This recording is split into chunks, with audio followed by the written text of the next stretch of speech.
Negotiation. শব্দটা ভালো মতো করে শুনবেন, নেগোসিয়েশন। ওকে ছাড়া হবে না নেগোসিয়েশন ছাড়া। রাতভর বর্বরভাবে নির্যাতনের পরে জোর জবরদস্তিমূলক জবানবন্দি নেয়ার পরও সহজে ছাড়া হয়নি ড্যাফোডিলিয়ানকে। উদ্দেশ্য একটাই, নেগোসিয়েশন। খাঁটি বাংলায় এই মুহূর্তে যার অর্থ দাঁড়ায় জরিমানা বাণিজ্য।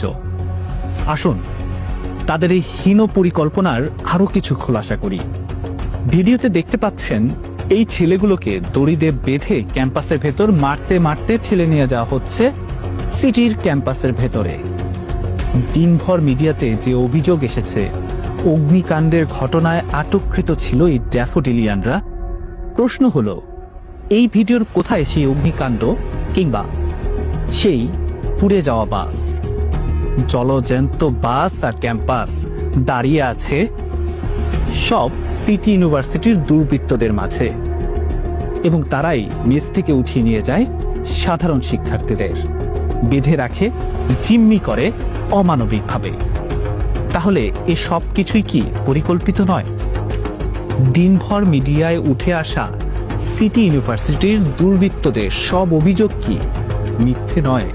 এই ভিডিওতে দেখা যাচ্ছে সিটি ইউনিভার্সিটির দুর্বৃত্তরা দেশীয় অস্ত্রশস্ত্র নিয়ে এগিয়ে যাচ্ছে ড্যাফোডিল বিশ্ববিদ্যালয়ের দিকে, কিন্তু দিনভর তারা অভিযোগ করেছে ড্যাফোডিলিয়ানদের বিরুদ্ধে তারা নাকি আবার প্রশাসনিক সহযোগিতা পায়নি। এ তো লিটারেলি চোরের মুখে রাম নাম। তবে যে সিটি ইউনিভার্সিটির কিছু অসহায় নারী শিক্ষার্থীরা অভিযোগ করলো তাদের ঘুমন্ত ভাইদের উপর নাকি অতর্কিতে আক্রমণ করা হয়েছে, আমাদের ঘুমন্ত শিক্ষার্থীদের উপর আক্রমণ করা হয়েছে এবং তাদের উপর গুলিবর্ষণ করা হয়েছে, এবং কি কয়েক দফা পেট্রোল বোম, ককটেল এবং কি গুলিও তারা করছে। আদতে জেগে জেগে ঘুমানো এই অসহায় নাটকবাজ আপুদের ঘুম ভাঙবে তো?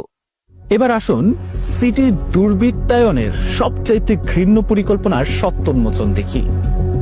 প্রথম হামলা আর অগ্নিসন্ত্রাসের যে অভিযোগ ড্যাফোডিলিয়ানদের উপর করা হয়েছে, দেখুন তো এই ছেলেগুলোকে চিনতে পারেন কিনা। ভিডিওতে ভালো করে দেখুন। ব্যাচেলর প্যারাডাইস ভবন যেখানে সব ড্যাফোডিলিয়ানদের আবাস, সেখানে দেশীয় অস্ত্রশস্ত্রে ঘেরা এই সিটির দুর্বৃত্তদের বের করা কি খুব কঠিন কাজ হবে? ওই আপুরা এদেরকে চিনতে পারবেন তো, যারা দাবি করেছিলেন তাদের নিরীহ ঘুমন্ত ভাইদের উপর নাকি আক্রমণ করা হয়েছিল। তাহলে বুঝুন রাতভর নানান ঘৃণ্য কর্মকাণ্ডে লিপ্ত এই দুর্বৃত্তরাই ভোর সকাল থেকে শুরু করে অসহায়ত্বের নাটক।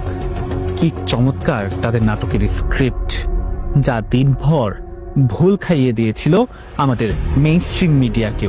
ছিল এরকম দেখা গিয়েছে, ইভেন তাদের হাতে এটা পরিকল্পিত। তা না হলে আমরা সিটি বিশ্ববিদ্যালয়ের ছাত্রদল রাজপথে প্রতিদিনই থাকবো। কি ঘৃণ্য পরিকল্পনার সর্বনাশের খেলায় মেতে আছে এই দুর্বৃত্তরা। আপনাদের মিডিয়া ম্যানিপুলেশন তো অনেক হলো, এবার না হোক সত্য উন্মোচন।